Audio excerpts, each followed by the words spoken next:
సమీపిస్తున్నాయి. బీహార్ ఎన్నికల్లో ఈసారి పలు అంశాలు కీలకంగా మారనున్నాయా అంటే అవుననే సమాధానమే వినిపిస్తోంది. బీహార్ ప్రజల్లో కొందరికి విద్య ఉన్న ఉద్యోగాలు లేవు. రాష్ట్రంలో పెద్దగా పరిశ్రమలు సైతం కూడా లేవు.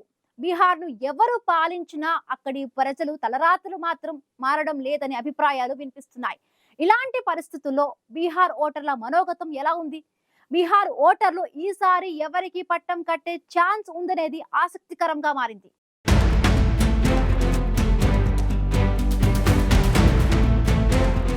బీహార్ అసెంబ్లీ ఎన్నికల్లో పలు అంశాలు కీలకంగా మారాయి. ఈసారి ఎన్నికల్లో ఆయా అంశాలే పార్టీల గెలుపోటములను నిర్ణయించనున్నాయా అంటే అవుననే సమాధానమే వినిపిస్తుంది. వాస్తవానికి బీహార్ ఒకప్పుడే కాదు, ఇప్పుడు కూడా వెనుకబడిన ప్రాంతమే. కాకపోతే ఒకప్పటితో పోల్చితే ఇప్పుడిప్పుడే అక్కడ చదువుకునే వారి సంఖ్య క్రమంగా పెరుగుతోంది. బీహార్లోని ప్రజలు జీవనోపాధి కోసం ఉన్నత విద్యను అభ్యసిస్తున్నారు. అయితే అరాకొరా జీతాలతో పనిచేయలేక వేరే ఏ దారి లేక వారంతా చిరు వ్యాపారాలు చేసుకుని జీవించాల్సి వస్తుంది. అలాంటి వారందరికీ బీహార్ రాజధాని పాట్నాలోని గంగానదీ తీరం నీడనిస్తోంది. గంగానదీ తీరంలో వ్యాపారాలు చేసుకునే వారంతా వేరువేరు ప్రాంతాలు నేపథ్యాల నుంచి వచ్చారు. కొందరు ప్రైవేట్ ఉద్యోగాలను వదిలివేస్తే మరికొందరు గ్రామాల్లో ఉపాధి లేక అక్కడికి తరలి వెళుతున్నారు.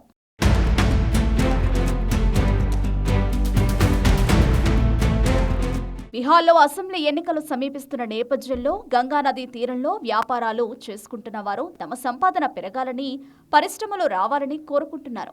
గంగా తీరంలో వ్యాపారాలు చేసుకునే ప్రాంతం ఏటా వరదల్లో చిక్కుకుంటుంది.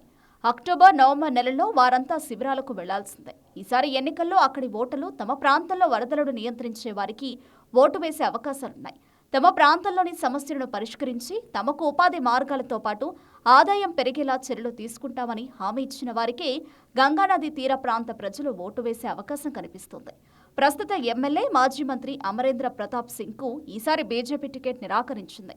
అమరేంద్ర ప్రతాప్పై స్థానికంగా ఉన్న వ్యతిరేకతను గుర్తించిన బీజేపీ ఆయనకు టికెట్ నిరాకరించింది.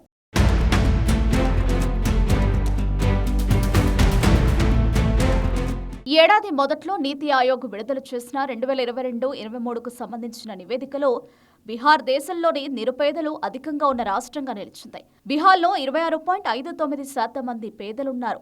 పేదల జాతీయ సగటు 11.28%. కానీ బీహార్లో జాతీయ సగటుకు మించి పేద ప్రజలు ఉన్నారు.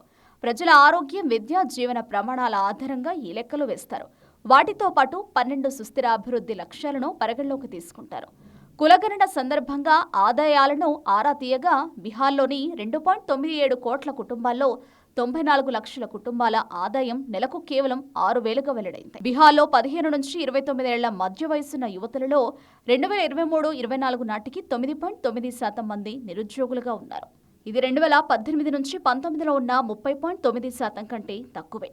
కానీ పెద్ద వయసు వారిలోనూ నిరుద్యోగులు భారీగానే ఉన్నారు.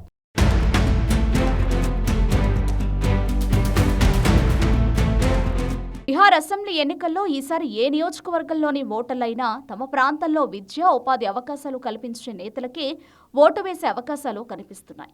ఎందుకంటే బీహార్ ఇప్పటికే పెద్దగా అభివృద్ధి సాధించలేదు.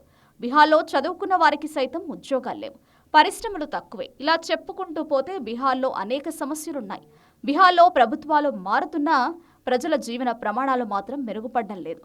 రాజకీయ నాయకులు, అధికారులు ప్రజా సమస్యలను గాలికొదిలేస్తున్నారనేది అక్కడి ప్రజల అభిప్రాయం. అందుకే ఈసారి ఎన్నికల్లో బీహార్లో కులమత రాజకీయాలకు అతీతంగా ప్రజలకు సేవ చేసే నాయకులను ఎన్నుకునే అవకాశాలే ఎక్కువగా కనిపిస్తున్నాయి.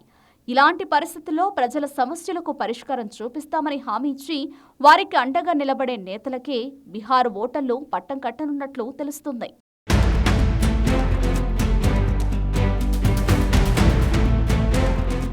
ఏళ్లు గడుస్తున్నా, ప్రభుత్వాలు మారుతున్నా బీహార్ అభివృద్ధికి నోచుకోవడం లేదు. పాలకులు మారినా, ప్రభుత్వాలు మారినా బీహార్ ప్రజల తలరాతలు మారడం లేదు. అందుకే ఈసారి బీహార్లోని ఓటర్లు తమ సమస్యలకు పరిష్కారం చూపించగలిగే నేతలకే పట్టం కట్టే యోచనలో ఉన్నట్లుగా తెలుస్తోంది.